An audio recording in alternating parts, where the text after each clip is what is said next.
And welcome back to another Star Citizen news. It is Invictus launch week 2952, day 2 technically. It's going to be end of day 2 in about an hour.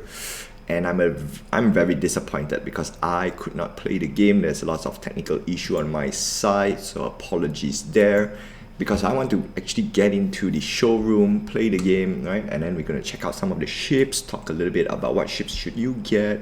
And at the same time, I just realized there is a daily deal of the day, and it's a Terrapin with 10 years insurance. So before we begin, like, subscribe, hit the notification button and help this channel grow. And let's check out for the most important news first, which is the Raw Bond daily deal.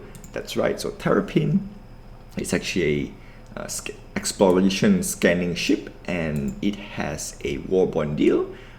Cost price is $220. You can get it for $210. Personally, this is actually not bad to get, because if you want to upgrade to more expensive ships, I think it's a no-brainer to get.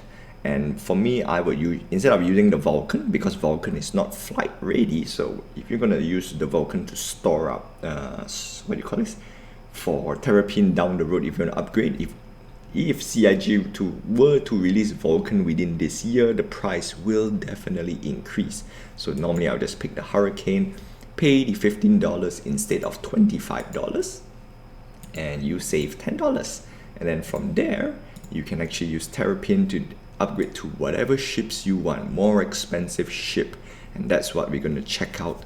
What ships should you get? And because it's day 2, or rather end of day 2 for Anvil Aerospace, we're gonna move on to Aegis Dynamics quite soon. So we're gonna have 2 videos for today, or rather for me it's almost 2 videos back to back. And let's start off with what ship should you get.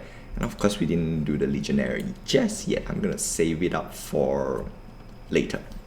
Alright, so let's start off with the Anvil Aero. Should you get for $75. Do note that you don't need to buy any of this ship for real, or rather you can buy any of this ship in-game with in-game cash. All you need to do is to buy starter pack. So use the referral code down below. If not, use any referral code in order to to register yourself a free Star Citizen account, and after that get some freebies, that's for sure. Alright, so let's move on. Anvil Aero, $75. Yay or nay? Personally, it's actually a very good nimble ship. $75 is actually decent in my opinion.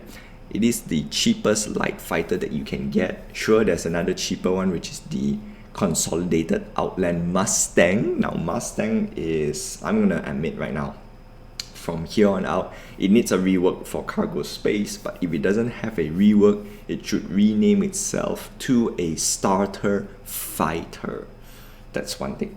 So $75, I would say, if you really want to really pick up a light fighter, Aero is a good choice. Not the best choice, but it's a good choice because we have some competitors out there. And Aero is actually one of the top, I would admit. It's one of the top, but the best is later. Right, Ballista, skip. Any land vehicles, normally I'll just easily skip. Pisces Expedition, $45. Is it a good pick?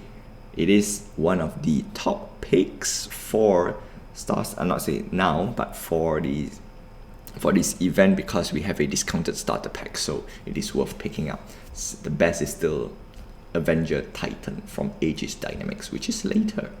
And next we're gonna move on to Carrack, $600, a little bit oof on my side, and definitely a oof to the pocket. Personally, I think it's a good ship. $600, is it worth paying $600 for Carrack? No. Personally, I will not buy for $600. That's why I'm gonna play the War Bond upgrade and get it as cheap as possible. We did manage to get the Anvil Carrack for for at least 3, or at most, I think, no, as low as $300 during the previous anniversary sale, and I think that's fantastic. Moving on to the Crucible, it is a support ship, it is a repair ship, $350. I would say this, if you really don't spend a lot of money, this is actually a good ship to have it on your upgrade list.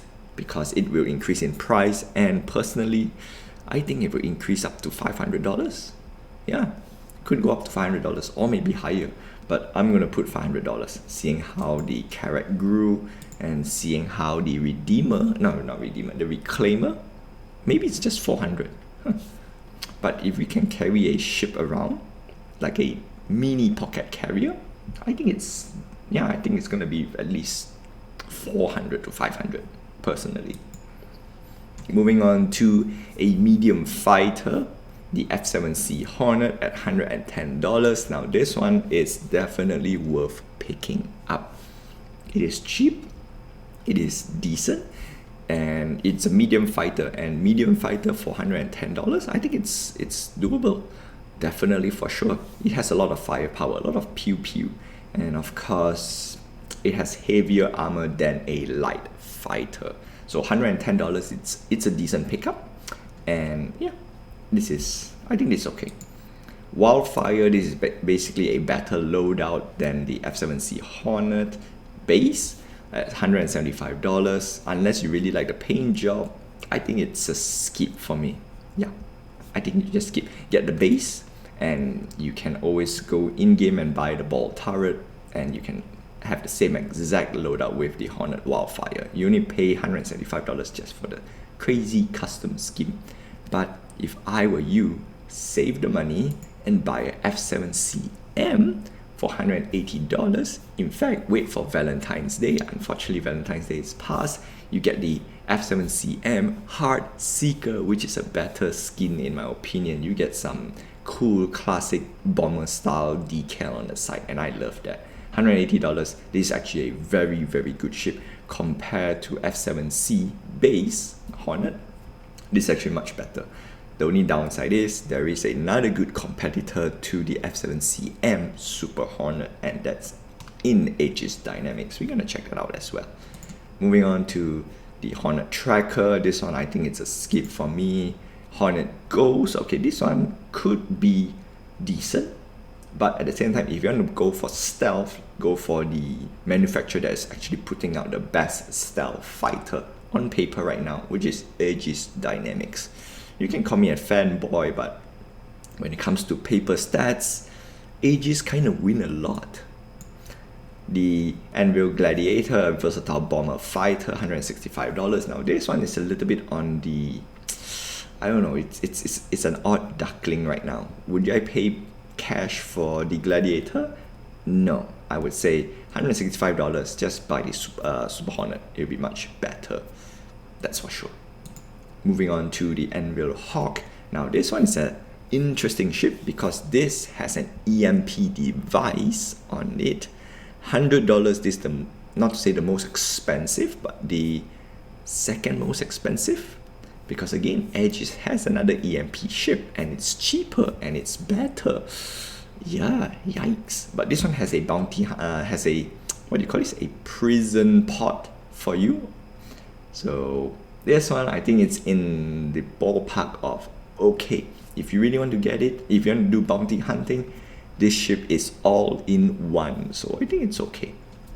Yeah, it's tough. Anvil Hurricane. Now this is a very good what do you call this? Multi-pilot ship. Very good ship for people who want to play in a group, especially with 2 players. This is hands down one of the best ship to get. Do note it's a glass cannon, it's a heavy fighter. If you're gonna fly solo, this ship is the most worst ship out there. It's only good when you have 2 pilots. $195.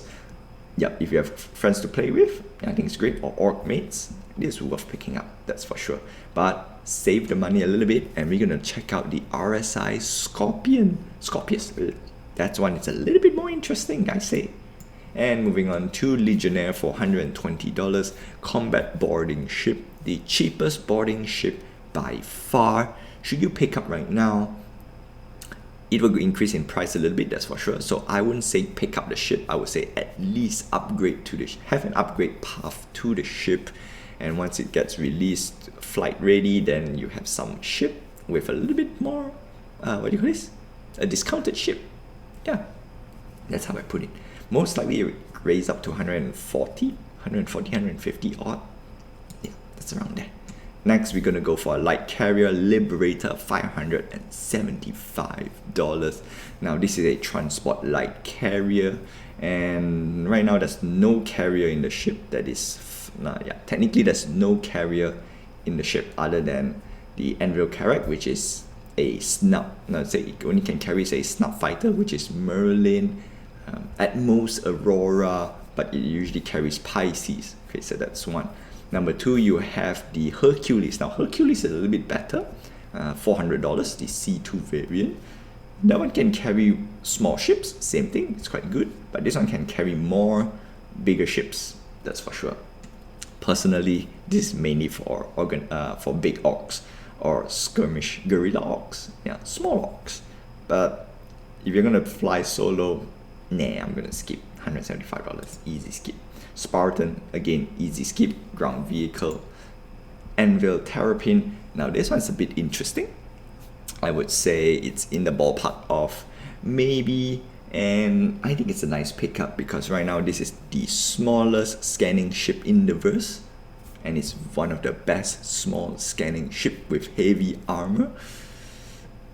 Yeah, it's a tough spot. Personally, solo player, when you have big organization to play with, when scanning and exploration is fleshed out, this ship will be best. Will be one of the best ship to own. But for now, $220, I think you have better options out there. So I would say skip first. Next, we're gonna have the dropship Valkyrie. Now this one's a bit interesting. I love this ship, right? In terms of shape, silhouette, and everything, love it. Downside is $375. It is not a solo ship again. It is a group ship, and it's a military drop ship. And not to say we can't use it for civilian use, but it is more catered to people who wants to pew pew more. And personally, I love this ship, but I have to say it's a skip. It's a skip. Do hope you did pick up the Warborn upgrade for the Valkyrie, because I think it is great. And if you want to upgrade to Carrack, one of the reasons to save money is by doing all this small little Warborn ship upgrade. And that's it. That's all I have for you for today. Yeah, it's a bit sad. I mean, I can't play the game. So, like, subscribe, hit the notification button, and help this channel grow. I will see you in the next Star Citizen Invictus launch week video, and it will be Aegis Dynamics. Until then, fly safe, my friends. I'll see you in the verse.